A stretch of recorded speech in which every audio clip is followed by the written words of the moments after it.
بسم الله الرحمن الرحيم الرحمن علم القرآن.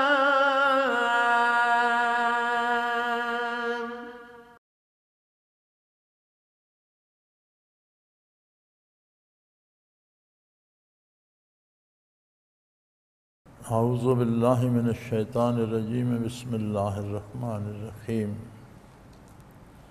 حامیم والکتاب المبین انا انزلناہ فی لیلۃ مبارکۃ انا کنا منذرین فیہا یفرق کل امر حکیم امرا من عندنا انا کنا مرسلین رحمتا من ربک انہو هو السمیع العلیم رب السماوات والارض وما بینہما ان کنتم موقنین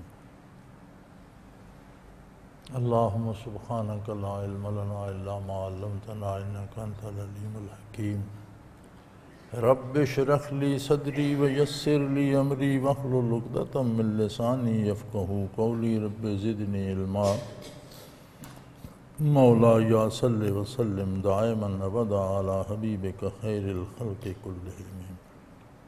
سورہ دخان شروع ہوتی ہے، 25واں پارہ ہے۔ یہ بھی ان صورتوں میں سے ہے جو مکہ مکرمہ میں نازل ہوئی۔ دخان دھوئیں کو کہتے ہیں۔ اس میں وہ تذکرہ آتا ہے کہ جب آسمان سے دھواں اترے گا یا آسمان دھواں دھواں ہو جائے گا۔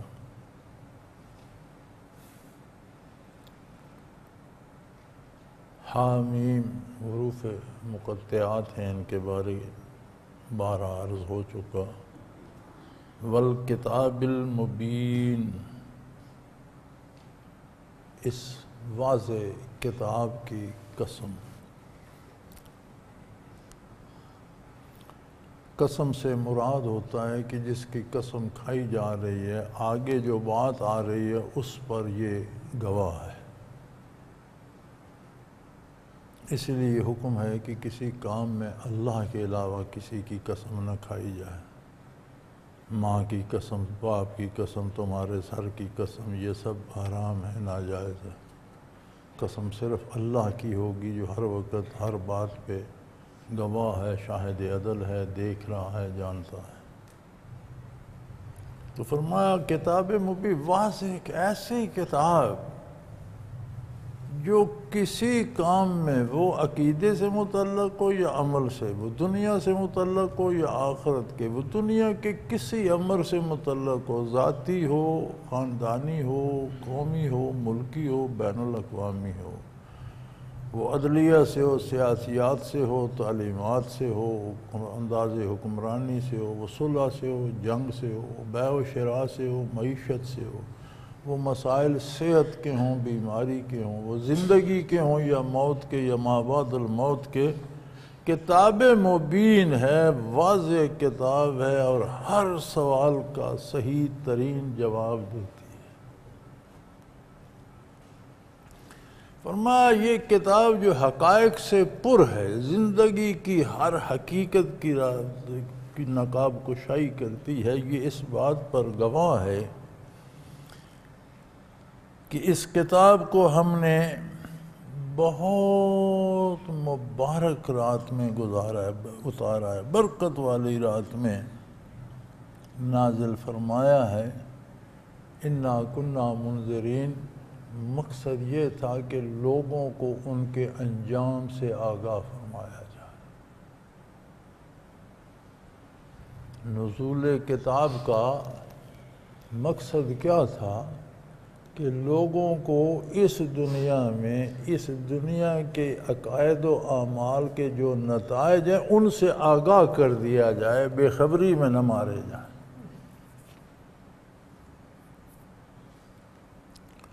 یہاں بھی ایک ابہام ہے، یہ لیلہ مبارکہ پتنی شعبان میں یا کب بنا لی ہے لوگوں نے؟ 15 شعبان، اس کی کوئی دلیل نہیں ہے۔ جو روایات اس کے حق میں ملتی ہیں وہ محققین کہتے ہیں کہ سب ضعیف ہیں۔ اس سے مراد لیلۃ القدر ہے، اور یہ قرآن میں واضح ہے کہ اللہ نے قرآن کو رمضان شریف میں اتارا۔ شہر رمضان الذی انزل فیہ القرآن، یہاں فیہا یفرق من کل امر حکیم، اس رات میں ہر حکمت والا کام طے کر دیا جاتا ہے۔ تو جتنے امر حکیم تھے سب سے اعلیٰ امر حکیم اللہ کا قرآن ہے۔ جتنے حکمت والے کام ہیں اللہ کے سب عظیم ہیں، لیکن سب کو جامع قرآن کریم ہے۔ تو نزول قرآن کی رات اللہ نے بتایا کہ یہ رمضان شریف میں ہے، یہ شب قدر ہے اور رمضان کی رات ہے۔ تو بعض حضرات فرماتے ہیں کہ فضائل اعمال میں ضعیف حدیثیں بھی کام کر جاتی ہیں، ان پر عمل کر لینا چاہیے۔ جو شعبان کی شب ہے اس کے بارے وہ کہتے ہیں کوئی بات نہیں، اگر اس رات بھی کوئی عبادت کرے، نوافل پڑھے، تو اگرچہ اس کے بارے جو احادیث ہیں وہ ضعیف ہیں، لیکن فضائل اعمال میں یعنی عمل کی بہتری ہے، اچھی بات ہے، تو اس پر ضعیف حدیث پر کوئی حکم نہیں دیا جا سکتا، لیکن عمل کی فضیلت میں اسے قبول کر لیا جاتا ہے۔ تو اس رات بھی کوئی عبادت، ہر رات عبادت کرے، لیکن اس رات کو زیادہ کرتا ہے تو اچھی بات ہے، مگر نزول قرآن اور احکام الہی کی تقسیم یہ لیلۃ القدر کو ہوتی ہے، اور اس لیلہ مبارکہ سے مراد لیلۃ القدر ہے۔ تو ہمارے ہاں تو وہ کیا ہوتا ہے، بچے وہ لگا لیتے ہیں سٹے پر تیل سا، اور وہ مثالیں مشعلیں جلا کر راتوں کو گھومتے ہیں۔ کون سی عبادت ہوتی ہے؟ یا پٹاخے چلائے جاتے ہیں، یا کھایا پیا جاتا ہے، کھانے بنائے جاتے ہیں۔ تو جو غیر مسلموں کی طرح رسمیں غیر مسلم جس طرح مناتے ہیں اس طرح منائی جاتی ہے، اس میں کیا رکھا ہے؟ تو اب تو جو اسلامی واقعی جو تہوار تھے وہ بھی ڈھول تماشے کی نظر ہو رہے ہیں، کچھ لوگوں نے خود گھڑ لیے ہیں اور غیر مسلموں کے طریقے اپنائے جا رہے ہیں۔ اب تو کوئی ایک طرف تو کہتے ہیں اتنے بندے شہید ہو گئے، دوسری طرف کہتے ہیں ان کے لیے 1 منٹ کی خاموشی اختیار کی گئی۔ یعنی ادھر تو شہادت پہ فائز کر رہے ہیں، اعلیٰ ترین درجہ ہے، ادھر کافروں کی طرح خاموشی اختیار کر، ان کی یاد میں شمع جلائی گئی، آگ جلاتے ہیں۔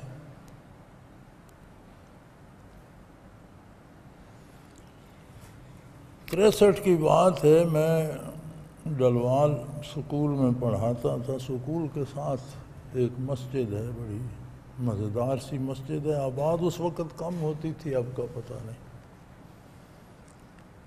تو اس میں دیوبندیوں بریلویوں میں جھگڑا رہتا تھا۔ بریلوی اس مسجد کے سین میں 2-3 مزار بنے ہوئے تھے، بریلوی ان پر دی، اس وقت یہ مٹی کے تیل کی بتیاں کم ہوتی تھیں، تارا میرا کا تیل ڈال کے مٹی کے دیے جلائے جاتے تھے، تو وہ تیل ڈال کر دیے رکھ کر جلاتے تھے، جو دیوبندی تھے وہ بجھا دیتے تھے۔ تو ان کا وہ مقابلہ چلتا رہتا تھا، تو وہ مقدمہ میرے پاس ہے کہ چلو ان سے فیصلہ کراتے ہیں۔ میں نے ان بریلوی حضرات سے پوچھا کہ یہ جو بزرگ یہاں آرام فرما ہیں، ان کے بارے تمہاری رائے کیا ہے؟ کیا عقیدہ نظریہ کیا ہے؟ یہ اللہ کے نیک بندے تھے، اللہ نے انہیں جنت دی ہوگی۔ تو میں نے کہا جن کے پاس جنت کی روشنی، جنت کی خوشبو ہے، روحم و ریحانم و جنات و نعیم، اس کی قبر میں خوشبو ہوگی جنت کی، اور روشنی ہوگی اور نعمتیں ہوں گی۔ تو وہاں یہ تارا میرا کا دیا بدبودار جلانے کی کوئی ضرورت ہے؟ کہنے لگے ضرورت تو کوئی نہیں۔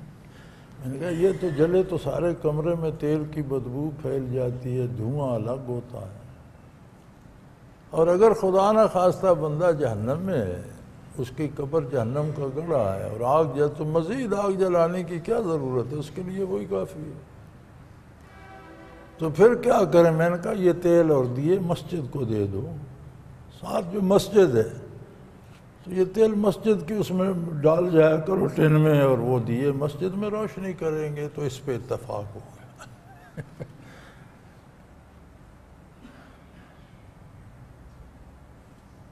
تو ہمارے ہاں تو تہوار بھی غیر اسلامی طریقے سے منائے جاتے ہیں۔ بھی کافر تو 1 منٹ کی خاموشی کرتے ہیں، ان کے پاس کہنے کو کچھ نہیں۔ آپ تو فاتحہ پڑھیں، دعا پڑھیں، قرآن کریم پڑھیں، کوئی سورت پڑھیں، کوئی اللہ کریم کی سے ان کی درجات کی بلندی کے لیے دعا کرنے، خاموش کھڑے ہیں۔ یہ 1 منٹ کی چونکہ کافر کرتے ہیں، ہمیں بھی یہی کرنا۔ کافر موم بتیاں جلاتے ہیں، ہم بھی موم بتیاں ہی جلائیں گے۔ کمال ہے۔ تو یہ رواجات ہیں۔ حق یہ ہے کہ انا انزلناہ فی لیلۃ مبارک، ہم نے اسے بہت بابرکت رات میں نازل فرمایا، اور یہ لیلۃ القدر مراد ہے، رمضان شریف کی شب مراد ہے، جو شہر رمضان میں مختلف اوقات آخری عشرے کی طاق راتوں میں آتی ہے۔ ایک بات اور یاد رہے، کسی طاق رات کو روئے زمین پر ساری پر شب برات نہیں ہوتی، لیلۃ القدر نہیں ہوتی۔ ایک ملک کے مختلف شہروں میں بھی مختلف راتوں میں ہو سکتی ہے۔ ہو سکتا ہے یہاں جہاں ہم بیٹھے ہیں یہاں 21ویں شب قدر ہو، اور لاہور میں 23ویں ہو، اور اسلام آباد میں 25ویں ہو۔ یہ اللہ کریم کا طریق رحمت ہے، وہ رحمت کو لٹاتے رہتے ہیں، بانٹتے رہتے ہیں۔ پھر روئے زمین پر ہر جگہ رات ایک وقت میں تو نہیں ہوتی۔ اگر ایک ہی رات میں ہے تو یہاں 21ویں کی رات ہے، باقی دنیا میں دن چڑھا ہوا ہے، تو شب قدر تو یہاں گزر گئی، باقی معروم رہ گئے، ایسا نہیں ہوتا۔ مختلف ممالک میں مختلف راتوں میں ہوتی ہے، ایک ملک کے مختلف شہروں میں بھی مختلف راتوں میں ہو سکتی ہے۔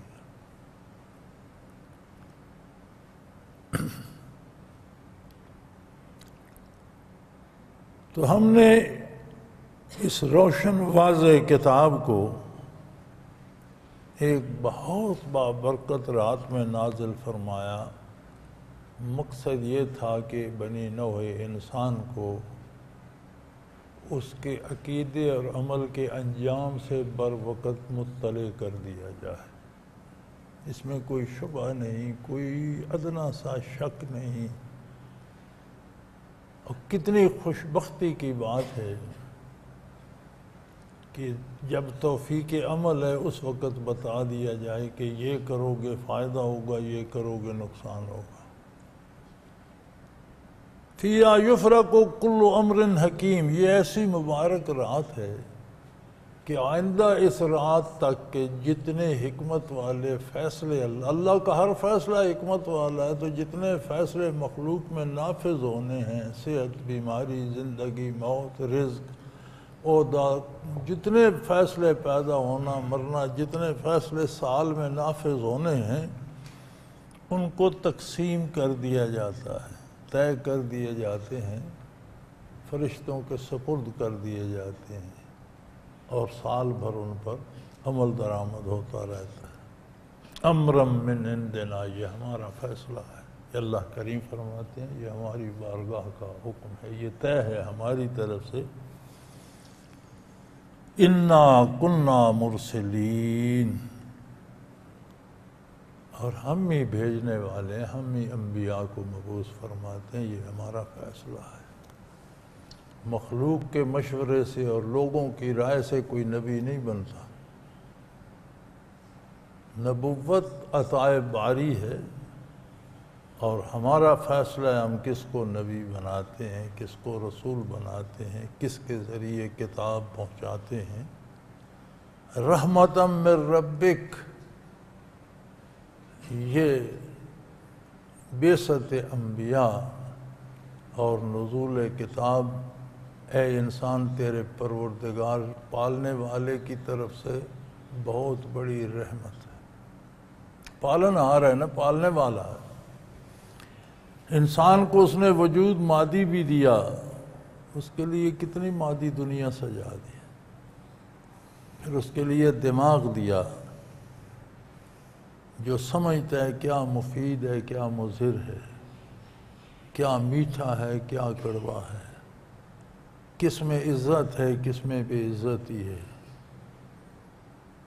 اگر دماغ خراب ہو جائے، پاگل ہو جائے، پھر اسے کو پتہ چلتا ہے میٹھا کھا رہا ہوں، کڑوا کھا رہا ہوں، اچھی بات کہہ رہا ہوں، بری بات کہہ رہا ہوں، لباس ہے یا نہیں ہے۔ اسی طرح انسان صرف وجود نہیں ہے، اس میں روح ہے۔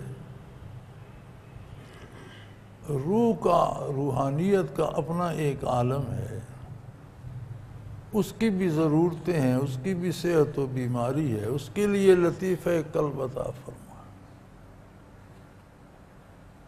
بدن کے لیے دماغ ہے، روح کے لیے لطیفہ قلب ہے، جسے آج کی تو سائنس بھی مانتی ہے کہ اس دل کے اندر ایک اور لطیفہ ربانی ہے جسے سیٹل ہارٹ کہتے ہیں، کوئی انتہائی نازک نقطہ ہے دل میں۔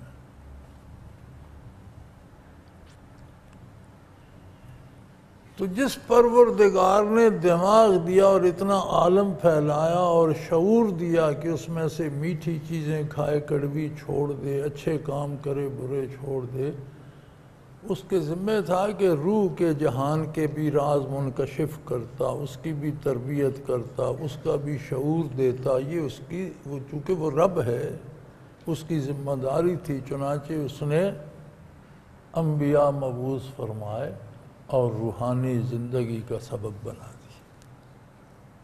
رحمتم من ربک، تیرے پروردگار کی رحمت کے یہ سارے مناظر ہیں، یہ سارے ظہور اس کی رحمت کے ہیں، جس نے مادی زندگی کے لیے بے پناہ نعمتیں دیں، اس نے روحانی زندگی کے لیے سے کروڑہا درجہ خوبصورت اور بہترین نعمتیں عطا فرمائیں۔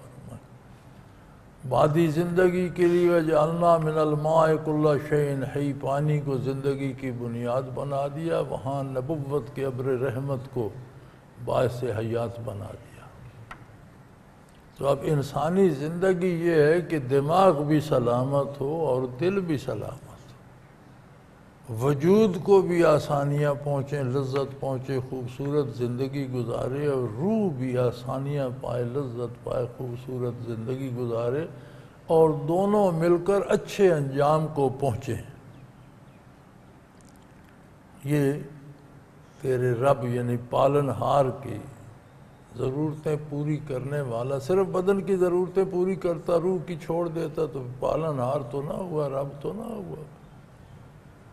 چنانچہ اس نے یہ جہاں سارے بدن کا اہتمام کیا، بینائی دی، گویائی دی، سماعت دی، شعور دیا، عقل دیا، قوت ذائقہ دی، کڑوا میٹھا سمجھ لیتا ہے، اسی طرح اس نے روح کی حیات کے لیے بھی لطائف ربانی عطا فرمائے، انبیاء کو قوت قلوب دے کر دنیا میں مبعوث فرمایا۔ انبیاء علیہ السلام نے انسان کی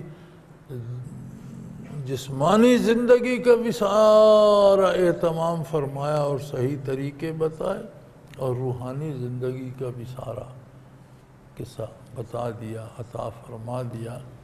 بلکہ فرمایا یہ تیری جو مادی زندگی ہے، روح کی حیات کا مدار اسی پر ہے۔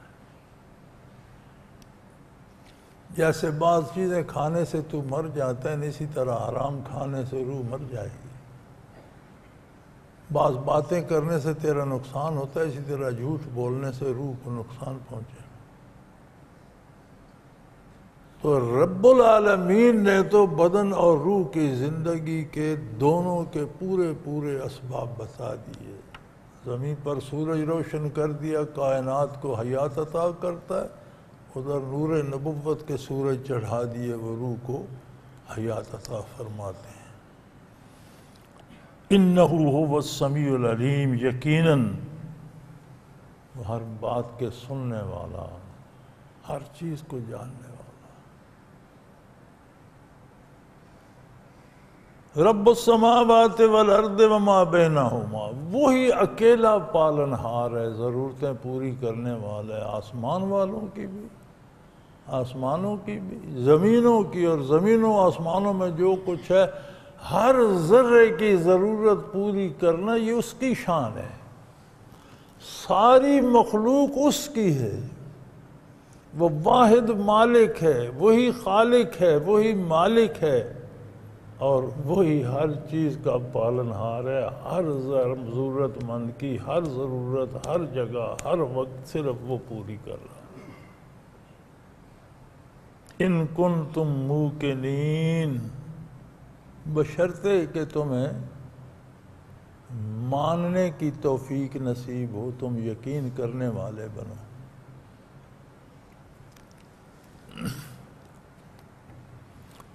کائنات میں ہمیں اسباب نظر آتے ہیں، ہر کام کسی سبب کے نتیجے میں ہوتا ہے، فاعل حقیقی اللہ رب العزت اس سبب کے پیچھے، سبب بھی خود پیدا کرتے ہیں، نتیجہ بھی خود پیدا کرتے ہیں، لیکن وہ سبب ہمارے اور اللہ کے درمیان ایک پردہ ہے۔ اگر ہم اسی سبب کو فاعل سمجھ لیں تو گمراہ ہوں گے، اور یہ یقین ہو کہ یہ سبب بھی اللہ نے پیدا کیا ہے اور اس کا نتیجہ بھی اس نے پیدا کیا ہے، تو پھر بات درست رہتی ہے۔ حضرت شاہ عبد القادر رائے پوری رحمۃ اللہ تعالیٰ علیہ بہت بڑا نام ہے، وہ فرماتے ہیں میں نے بڑا سوچا، مجھے یہ خیال آیا کہ اس عالم دنیا میں ہر کام کسی سبب کے نتیجے میں ہوتا ہے، اور سبب اللہ پیدا فرماتے ہیں، تو اللہ کریم خود براہ راست کام کیوں نہیں کرتے؟ سبب کی کیا ضرورت ہے؟ فرماتے ہیں میں نے بڑا سوچا، بالآخر میں اس نتیجے پہ پہنچا کہ مخلوق تجلیات باری کو برداشت نہیں کر سکتی۔ اگر اسباب کا حجاب نہ ہوتا تو ہر شے فنا ہو جاتی، دنیا رہتی کہاں؟ براہ راست اگر جمال باری سامنے ہوتا تو یہ فانی کائنات برداشت نہ کرتی، دنیا ختم ہو جاتی۔ اس لیے رب کریم نے اسباب کا حجاب اختیار فرمایا، اسباب پیدا فرماتے ہیں، ان کے نتیجے میں کام ہوتا ہے، لیکن وہ اسباب بھی وہ خود پیدا فرماتے ہیں جو کائنات ارض و سما کی ساری مخلوق کو، ہر شے کو پال رہا ہے۔ بات ہے بندے تیرے یقین کی ہے، ان کنتم موقنین، تیرا اگر یقین اس پہ جم جائے۔ ہمارے ایک سکولوں کے افسر ہوا کرتے تھے چکوال، کسی کام سے میں گیا ان سے ملنے، تو چکوال قادیانیوں کے خلاف جلسہ ہو رہا تھا، کچھ علماء آئے ہوئے تھے، وہ اعلان ہو رہا تھا، تو میں ان سے ملنے گیا، تو ویسے ہی میں نے پوچھ لیا کہ میں نے شاہ جی سنا ہے بڑا جلسہ ہو رہا ہے، علماء آئے ہوئے ہیں، تو آپ جائیں گے تقریر سننے، جلسہ دیکھنے؟ تو انہوں نے مسکرا کر کہا یا میں تو نہیں جا رہا ہوں۔ میں نے کہا اتنے دور سے اتنے فاضل علماء لوگوں نے بلائے ہیں، قادیانیت موضوع ہے اور قادیانیوں کے خلاف ہو رہا ہے، تو کہنے لگے یار بات یہ ہے کہ مرزا نبی ہو سکتا ہے، یہ وچلا نہیں منتا، یہ دل ہی نہیں منتا، تو پھر جلسہ سننے کی کیا ضرورت؟ تقریر سن کر میں نے کیا کرنا ہے، جلسہ دیکھ کر کیا کرنا ہے؟ یہ جو اندر ہے نا، یہ مانتا ہی نہیں کہ قادیانی بھی نبی ہو سکتا ہے، تو پھر مجھے کیا ضرورت ہے جلسوں میں جانے؟ یہ بات قرآن کریم کہہ رہا ہے، ان کنتم موقنین، تہاڈا وچلا مندا، تمہارا دل اس بات پہ قائم ہے، تمہیں اس بات کا یقین ہے کہ اللہ ہی رب ہے، تمہارے یقین نہ کرنے سے اس کی ربوبیت میں فرق نہیں آئے گا، تم مارے جاؤ گے، نقصان تمہارا ہوگا۔ اس لیے کہ لا الہ الا ہو، اس کے علاوہ کوئی معبود نہیں ہے، کوئی کسی کا فریاد رس نہیں ہے، کوئی کسی کا مشکل کشا نہیں ہے، کوئی کسی کا رازق نہیں ہے، کوئی کسی کو کچھ دینے والا نہیں، وہ اکیلا وحدہ لا شریک معبود برحق ہے۔ یحیی و یمیت، دیکھتے ہو جو سب کو زندگی بھی دیتا ہے، موت بھی دیتا ہے، پیدا بھی فرماتا ہے، فنا بھی کرتا ہے۔ جو چیزیں پیدا ہوتی ہیں مخلوق ہیں، اور جو چیزیں خود فنا ہوتی ہیں وہ کسی کو کیا دیں گی؟ اللہ کی بارگاہ کو چھوڑ کر غیر اللہ سے امیدیں وابستہ نہ کرو، یہ فانی مخلوق ہے، جو اسے فنا کر، جس نے اسے پیدا کیا، جو اسے فنا کرتا ہے، اس کی بارگاہ میں پہنچو۔ اور یہی تمام انبیاء علیہ السلام کی تعلیمات ہیں، تمام کتابوں کی تعلیمات۔ لا الہ الا ہو، اس کے علاوہ کوئی عبادت کا مستحق نہیں، اس لیے کہ وہ یحیی و یمیت، وہی زندگی دیتا ہے، وہی موت دیتا ہے۔ ربکم و رب آبائکم الاولین، تمہارا پروردگار بھی وہی ہے، اور تمہارے آباء و اجداد، باپ دادوں کا پروردگار بھی وہی تھا۔ ساری کائنات کا مالک، خالق، پیدا کرنے والا، قائم رکھنے والا، انتظام کرنے والا، وہ وحدہ لا شریک ہے۔ بل ہم فی شک یلعبون، لیکن یہ لوگ تو اے میرے حبیب ان حقائق میں شک کرتے ہیں، کھیل تماشا انہوں نے بنایا۔ یہ زندگی کو محض ایک کھیل کی طرح انجوائے کر لیں، کھایا پیا سو گئے، اٹھا پھر کھانے لگ گئے، یہ زندگی کھیل نہیں ہے، یہ حقیقتوں کی تعبیر ہے۔ اس کے ہر نظریے، ہر عمل پر ایک حقیقت تعمیر ہوتی ہے، یا بھلائی کی یا برائی کی۔ اسے کھیل کی طرح ضائع نہ کرو، ان لوگوں نے تو کھیل تماشا سمجھ رکھا۔ فارتقب یوم تأتی السماء بدخان مبین یغشی الناس، تو آپ انتظار کیجئے، ایک وقت آئے گا جب آسمان نظر نہیں آئے گا، دھواں دھواں نظر آئے گا۔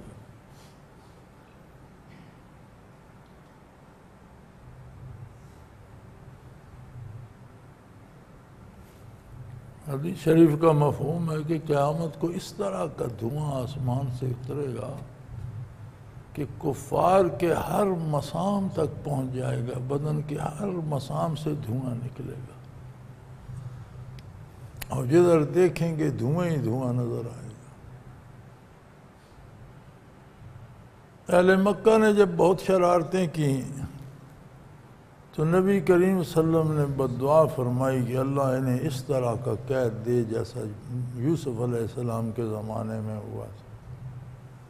تو قید پڑ گیا، بارشیں رک گئیں، اتنی بھوک آئی کہ لوگوں نے مردار اور چمڑے اور ہڈیاں تک کھائیں، اور اوپر دیکھتے تھے تو آسمان نظر نہیں آتا تھا، بھوک اور افلاس سے نظریں چندھیا گئی تھیں، دھواں دھواں ہر طرف دکھائی دیتا تھا۔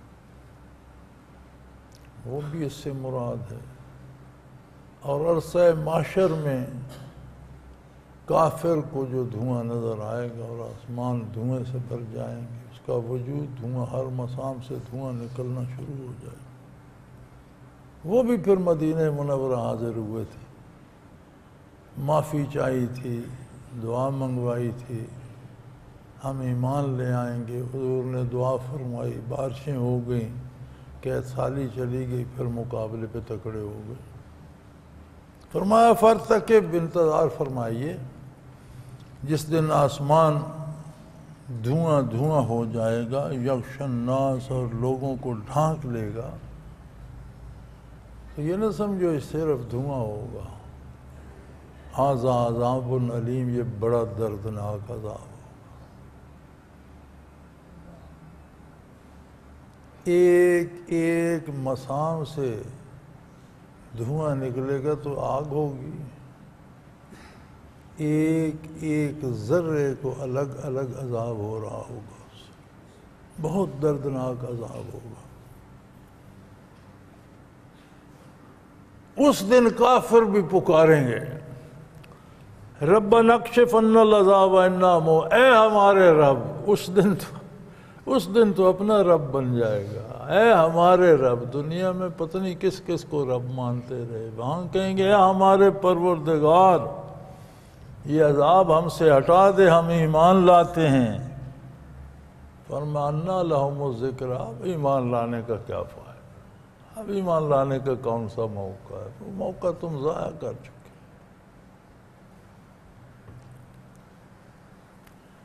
یہ میں سنتا رہتا ہوں، ہمارے ہاں یہ گیمیں ہوتی ہیں، خصوصاً وہ فٹ بال میں وہ گول کرنے کا ایک موقع دیتے ہیں کہ یہاں رکھ کے کک لگو، اگر گول ہو گئے تو اسے وہ کہتے ہیں گولڈن چانس، سنہری موقع،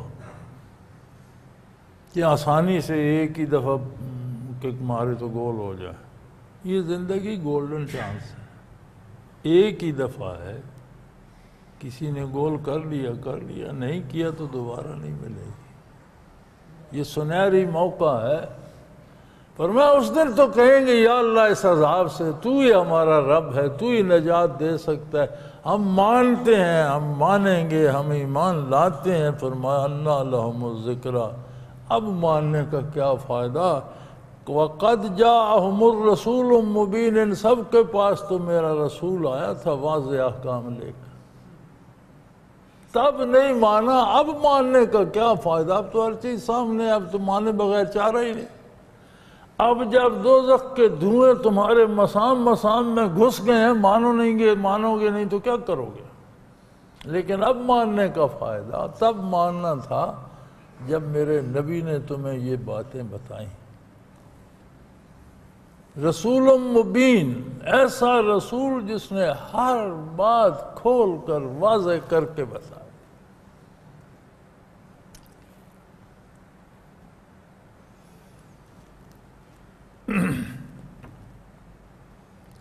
ہمارے ممالک ساتھ ساتھ ہیں، سرحدیں ملتی ہیں، ایک جیسے لوگ ہیں، ایک جیسے حلیے قد کاٹ ہیں، ایک جیسی ضرورتیں ہیں، ایک جیسا روزگار ہے، لیکن قانون اپنے اپنے ہیں، ایک ملک کا قانون دوسرے میں نہیں چلتا۔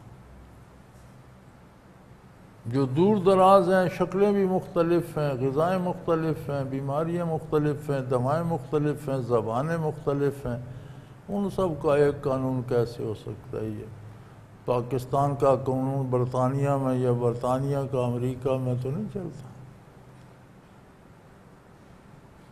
ہر جگہ کی اپنی ضرورتیں، اپنے موسم، اپنی بیماریاں، اپنی صحت، اپنا کاروبار، اپنا نظام، اس کے مطابق بنایا جاتا ہے۔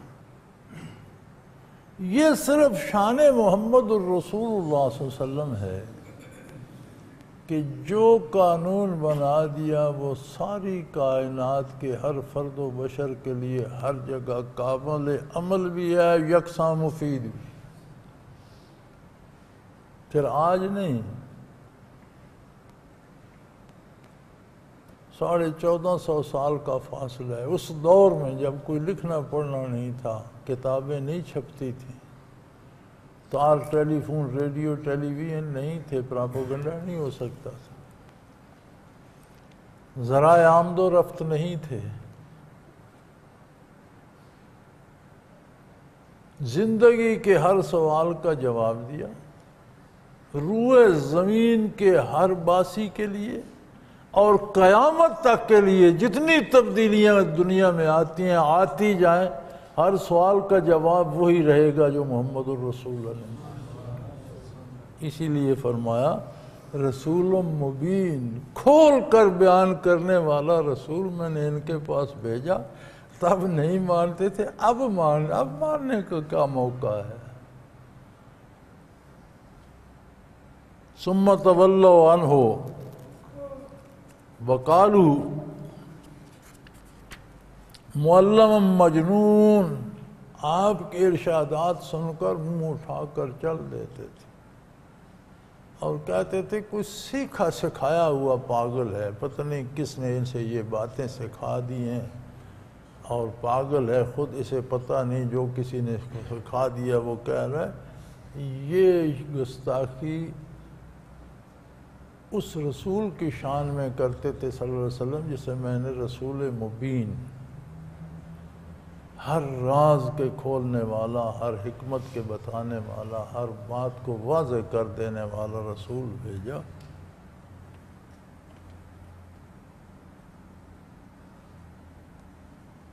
اور ان پر دنیا میں بھی تکلیفیں آتی ہیں، بیمار ہوتے ہیں، دکھ آتے. اللہ تھوڑے عذاب بھیجتا ہے کہ شاید یہ اس سے ڈر جائیں، دامان رسالت تھام لیں، توبہ کر لیں. ایسے بدبخت نے فرمایا انا کاشف العذاب قلیلا انکم عائدون، جب وہ عذاب اٹھا لیتے ہیں ہم تم پھر واپس وہیں چلے جاتے.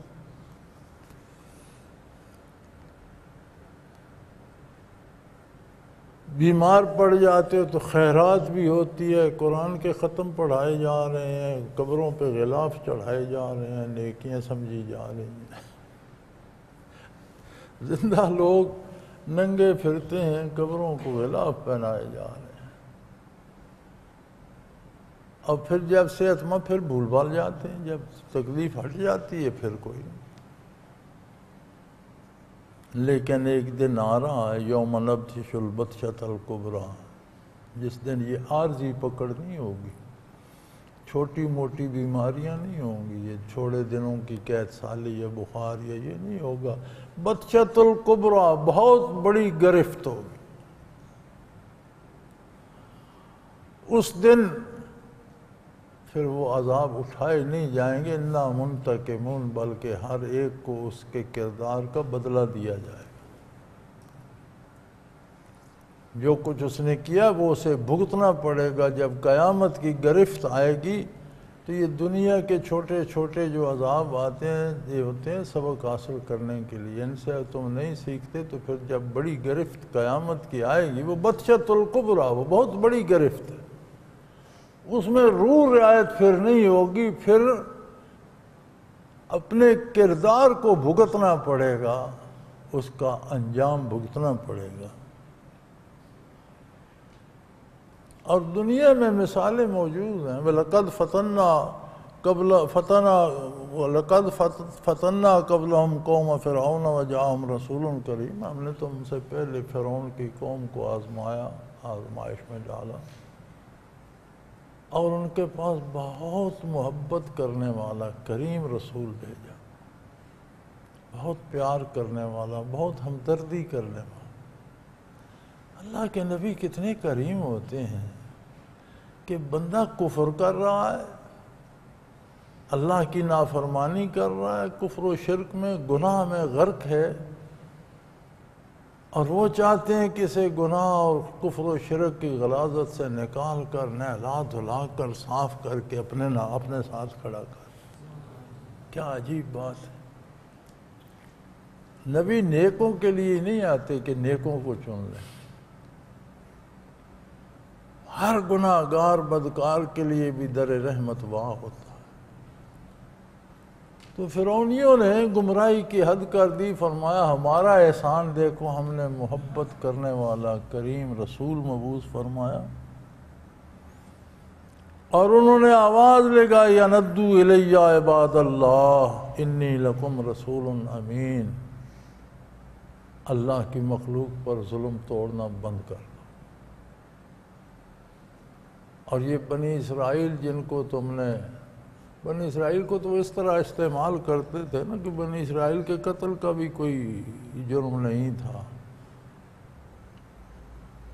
رات دن ان سے مزدوری اور شہروں کی تعمیر اور احرام کی تعمیر یہ ساری بنی اسرائیل سے فرعونیوں نے کرائی. اور چابک لے کر ماں کو مر بھی جائے بنی اسرائیل تو کوئی پوچھ گچھ نہیں تھی، اذیتیں دیتے تھے اور غلامی کراتے تھے. تو فرمایا یہ اللہ کی مخلوق ہے، انہیں میرے سپرد کر دو، میں ان کا انتظام کروں گا. تم پر اگر بوجھ ہیں، تم نہیں سنبھال سکتے تو تم ان سے یہ مصیبت اور بگار لینا چھوڑ دو. ادو الیہ، میرے سپرد کر دو، ان کا اہتمام میں کروں گا. ان کے مسائل روزی کے، ان کے زندگی کے مسائل، ان کا ایک نظام حیات، تو تم ذمہ داری چھوڑ دو، یہ میں کر لوں گا. اور میں تم سب کے لیے اللہ کا امانت دار رسول ہوں، رسول امین، بہت صرف وہی کہتا ہوں، پوری دیانتداری سے وہ بات پہنچاتا ہوں جو اللہ کہنے کا حکم دیتا۔ وَأَلَّا تَعْلُوا عَلَى اللَّهِ، اللہ کے سامنے مت اکڑو، سرکشی نہ کرو۔ تم مخلوق ہو کر خالق کے سامنے اکڑنے کی کیا ضرورت رکھتی؟ کیوں اپنی تباہی کو دعوت دے دے؟ انی آتیکم بسلطان مبین، میں تمہارے پاس واضح دلائل لے کر، تم طاقت سے، غرور سے، کبر سے بات کرتے ہم یہ کر دیں گے، میں تمہارے ساتھ دلیل سے بات کرتا ہوں۔ بات کا ثبوت اس کی دلیل ہوتی ہے، اکڑ نہیں ہوتی میں یہ کر دوں گا، یہ نہیں، اس کی دلیل کیا ہے، تم کیوں کرو گے، تمہارے پاس وسائل کیا ہیں، ذرائع کیا ہیں، اس کام کے کرنے کا سبب کیا ہے، کوئی دلیل ہوتی ہے۔ تو میں اللہ کا رسول ہوں، میں دلائل سے بات کرتا ہوں، تم اکڑ کر جواب دیتے ہو ہم یہ کر دیں گے، ہم وہ کر دیں گے، یہ تو کوئی بات نہ ہوئی۔ تم کہتے ہو ہم تمہیں پتھر مار مار کر سنسار کر دیں گے، قتل کر دیں گے، یہ کیا کر لو گے تم؟ فرمایا وَإِنِّي عُذْتُ بِرَبِّي وَرَبِّكُمْ أَن تَرْجُمُونِ، میں اس پروردگار کی پناہ لیتا ہوں جو میرا پالن ہار بھی اور تمہارا رب بھی وہی ہے۔ تمہیں بھی یہ بازو، یہ طاقت، یہ ہوش، یہ خرد، یہ مارنے کی یا صلح کی قوت اسی نے دی ہے، میں اس کی پناہ پکڑتا ہوں، وہ تمہیں توفیق ہی نہیں دے گا کہ میرا کچھ بگاڑ سکو۔ کیا کر لو گے تم؟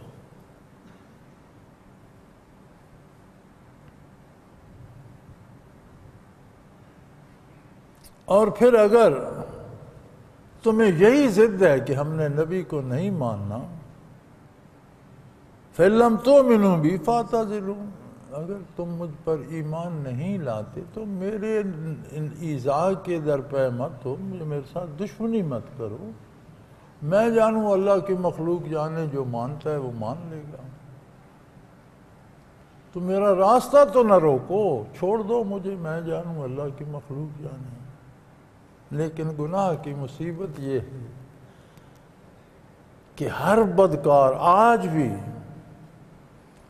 جانتا ہے کام خلاف شریعت کرنا، لیکن اس کے لیے فتویٰ لینا چاہتا ہے کہ جو میں کر رہا ہوں یہی شریعت ہے، یہی صحیح ہے۔ یہ عجیب بات ہے، ہر بندہ جو فیصلہ کر لیتا ہے نا پھر کہتے ہیں یہی درست ہے، یہی ہونا چاہیے۔ اور عجیب بات ہے، پیسے دے کر فتوے خریدتے ہیں، جو پیسے دے کر جھوٹ موٹ فتویٰ لکھا رہا ہے اسے پتہ نہیں یہ غلط ہے، کہتا ہے نہیں یہ صحیح ہے۔ فرمایا تم کفر پہ قائم ہو اور توحید کو روکتے ہو، اللہ کی بات کو روکتے ہو۔ بھئی اگر تم نہیں ماننا چاہتے تو کم از کم ایک بات ہے کہ تم نہیں مانتے تو راستے سے ہٹ جاؤ، جو مانتا ہے اسے تم ماننے دو۔ لیکن جب انہوں نے بہت تنگ کیا، نہ مانے، فدعا ربہ، پھر موسیٰ علیہ السلام نے اپنے پروردگار کو پکارا، ان ہؤلاء قوم مجرمون، یا اللہ ان بدکاری ان میں رچ بس گئی ہے، یہ من حیث القوم ساری بدکار ہو گئے، برائی ان کی نس نس میں سما گئی ہے۔ تو ارشاد ہوا فَأَسْرِ بِعِبَادِي لَيْلًا، ٹھیک ہے ایسی بات ہے تو آپ ان سے الگ ہو جائیں اور میرے بندوں کو، جو آپ کو مانتے ہیں وہ میرے بندے ہیں، جو آپ کی بات سنتے ہیں وہ میرے بندے ہیں، جو ایمان لائے ہیں وہ میرے بندے، انہیں لے کر راتوں رات نکل جائیں، لیکن میں نبی آپ کو بتا دوں، اللہ فرماتے ہیں انکم متبعون، یہ تمہارا پیچھا کریں گے، مجھ سے مت گھبرانا۔ آپ بنی اسرائیل کو لے کر راتوں رات نکل جائیں، یہ آپ کے پیچھے آئیں گے، کوئی بات نہیں، انہیں آنے دیں۔ وَاتْرُكِ الْبَحْرَ رَهْوًا، ہم آپ کے لیے سمندر میں خشک راستے بنا دیں۔ لیکن جب آپ پار ہو جائیں تو یہ دعا نہ کرنا کہ اللہ یہ راستے بند کر دے، وہ راستے رہنے دینا۔ اے میرے نبی یہ عرض نہ کرنا کہ جب آپ پار ہو جائیں تو کہیں یا اللہ یہ راستے بند کر دے، فرعونی پیچھے نہ آئے، وہ راستے خشک رہنے دینا۔ قرآن کریم فرماتے ہیں پانی اس طرح پھٹا قد طود العظیم، بڑے بڑے تودے پہاڑ بن گئے پانی کے، اور درمیان میں راستے۔ اللہ کریم نے ایسی ہوا چلائی کہ سمندر کا کیچڑ بھی خشک ہو گیا اور خشک راستے بن گئے۔ بن اسرائیل اس سے گزر گئے۔ یہ فرمایا یہ خیال دل میں بھی نہ کرنا کہ یہ راستے بند ہو جائیں کہ فرعونی رک جائیں، انہیں ذرا اندر آنے دو۔ اس کا مطلب ہے کہ نبی کی سوچ بھی دعا ہے۔ اللہ کا رسول جس طرح سوچتا ہے وہ بھی، ہم بھی جو سوچتے ہیں یہ دعا ہے، جو خواہش کرتے ہیں۔ زبان سے نبی کہیں تو وہ تو دلوں کو جاننے والا ہے۔ ہمیں بھی یہ دیکھنا ہوگا کہ زبان پہ کیا ہوتا ہے، دل میں کیا ہوتا ہے۔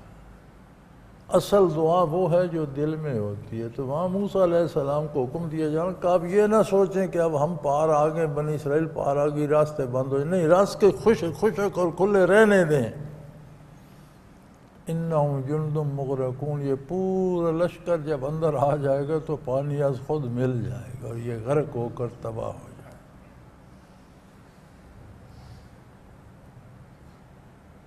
فرمایا کم ترکو من جنات و عیون، کتنے باغات اور چشمے، وزروع و مقام کریم، کھیتیاں، اور کتنے محلات اور خوبصورت مکان، و نعمت کانوا فیہا فاکہین، اور کتنی نعمتیں جن میں وہ عیش کرتے تھے، چھوڑ کر کے آب ہو گئے، تباہ ہو گئے، برباد ہو گئے۔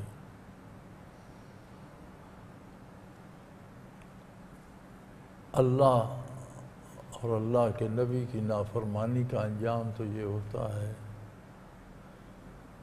کہ سارا کچھ چھوڑ کر حسرت کی موت نصیب ہوتی ہے۔ ہر کوئی چھوڑ کے چلا جاتا ہے۔ اب جس نے تعمیر آخرت کی ہے اسے حسرت نہیں ہوتی، چونکہ دنیا کی نسبت ارب ہا گنا بہتر نعمتیں آگے اسے نصیب ہو جاتی۔ اور جس کے 10 روپے ضائع ہو جائیں اور اسے 10 لاکھ 10 کروڑ 10 ارب مل جائیں تو 10 روپے کا افسوس کہاں کرے گا؟ تو جس کے وہ 10 وہ چھن جائیں اور آگے جوتے پڑے سزا ہو، وہ تو روئے گا کہ یار یہ کتنے آرام سے مزے سے رہتے تھے۔ تو فرمایا کتنی نعمت، وہ حسرت الگ، آگے عذاب الہی الگ۔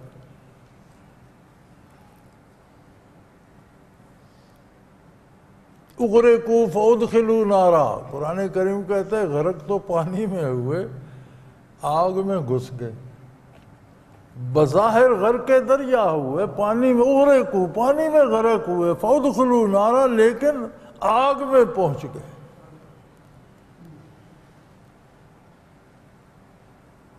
النار یعرضون علیہا غدوا وعشیا، صبح شام تازہ آگ ان پر بھیجی جاتی۔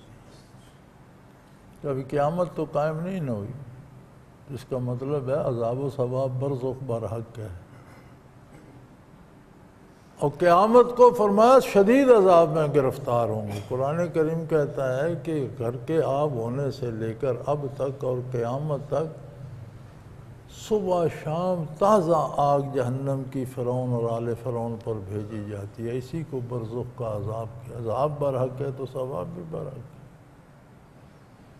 اور جب قیامت قائم ہوگی تو بہت بڑے عذاب میں گرفتار ہوں گے۔ کتنی خوبصورت محلات، باغات، چشمے، نہریں، بستی ہوئی زمینیں، نعمتیں، ریشمی لباس اور کھانے پینے اور نعمتیں چھوڑ کر چلے گئے۔ کذالک، ایسا ہی ہوتا ہے۔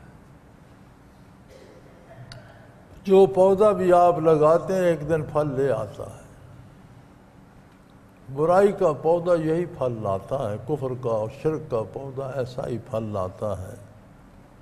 وَأَوْرَثْنَاهَا قَوْمًا آخَرِينَ، جن کو انہوں نے غلام بنا رکھا تھا، جس قوم کو انسانی درجہ دینے کو تیار نہیں تھے، ہم نے حکومت، ملک، سلطنت، محلات، سونے کے ذخائر اور وہ نعمتیں ان کے سپرد کر دی. فما بقت علیہ السماء، کوئی نہیں آسمان رویا ان پر. اتنی بڑی سلطنت، اتنی بڑی ریاست، اتنا بڑا شہنشاہ، اس کے عمراء، اہل دربار، وزراء، جرنیل، فوج، آرمی، سب کچھ غرق ہو گئی، آسمان تو نہیں رویا. بل ارض نہ زمین روئی.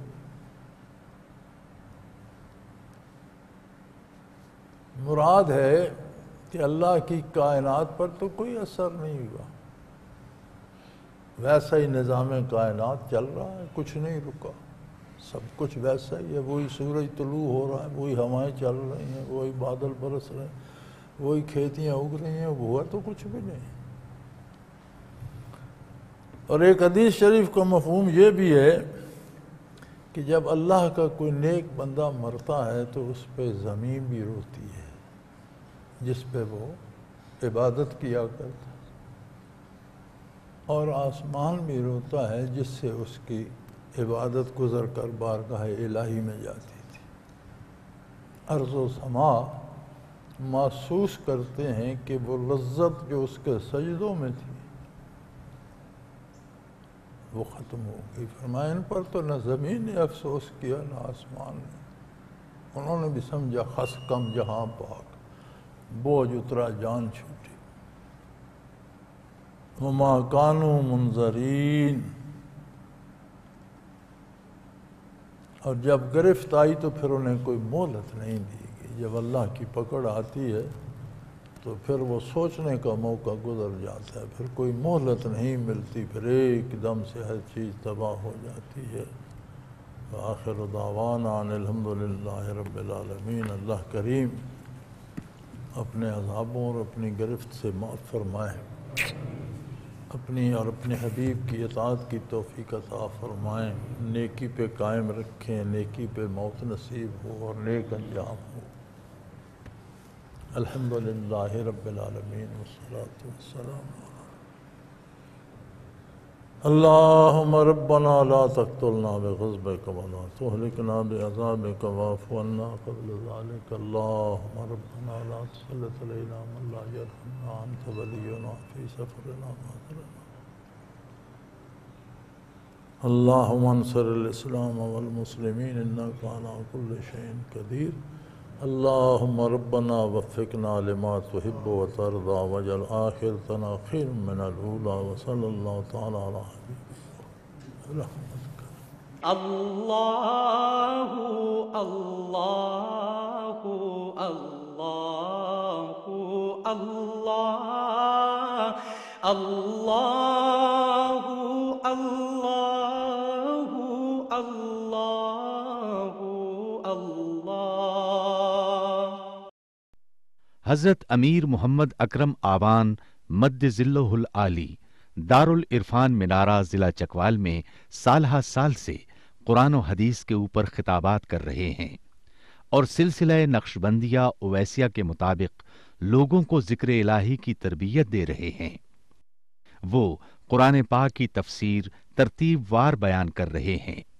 تفسیر قرآن کو وہ موجودہ ملکی اور بین الاقوامی حالات کے مطابق بیان کرتے ہیں. موٹر وے سے کلر کہار کے انٹرچینج سے نکلتے ہوئے کلر کہار کی جھیل سے ہوتے ہوئے میانی، بوچھال اور نورپور سے گزرتے ہوئے دارالعرفان منارہ پہنچ سکتے ہیں. حضرت امیر محمد اکرم آوان نے بچیوں اور بچوں کی دینی اور دنیاوی تعلیم کے لیے سقارہ اکیڈمی کے نام سے ایک درسگاہ بھی قائم کی ہے، جس کا افتتاح ملک پاکستان کے صدر جنرل محمد ضیاء الحق نے اپنے دست مبارک سے کیا تھا. وہ تمام احباب جو اسلام کی طلب رکھتے ہیں ان سے گزارش ہے کہ دارالعرفان منارہ ضلع چکوال میں امیر محمد اکرم آوان صاحب کے خطابات سے مستفید ہوں. وہ ہر جمعے کو نماز سے پہلے بیان فرماتے ہیں. ہر ماہ کی پہلی اتوار کو ماہانہ اجتماع ہوتا ہے جس میں آپ خصوصی خطاب فرماتے ہیں اور پاکستان کے چاروں صوبوں سے احباب اس اجتماع میں شرکت کرتے ہیں. اس کے علاوہ یہاں سال میں 2 مرکزی اجتماعات بھی ہوتے ہیں، ایک رمضان المبارک میں اعتکاف کا اجتماع اور دوسرا جولائی اور اگست میں 40 دن کا اجتماع ہوتا ہے جس میں روحانی تربیت کی جاتی ہے۔ اپنا خون سیماب دے کر اتنا ہم کر جائیں گے، نام آقا کا چمن میں پھر رقم کر جائیں گے۔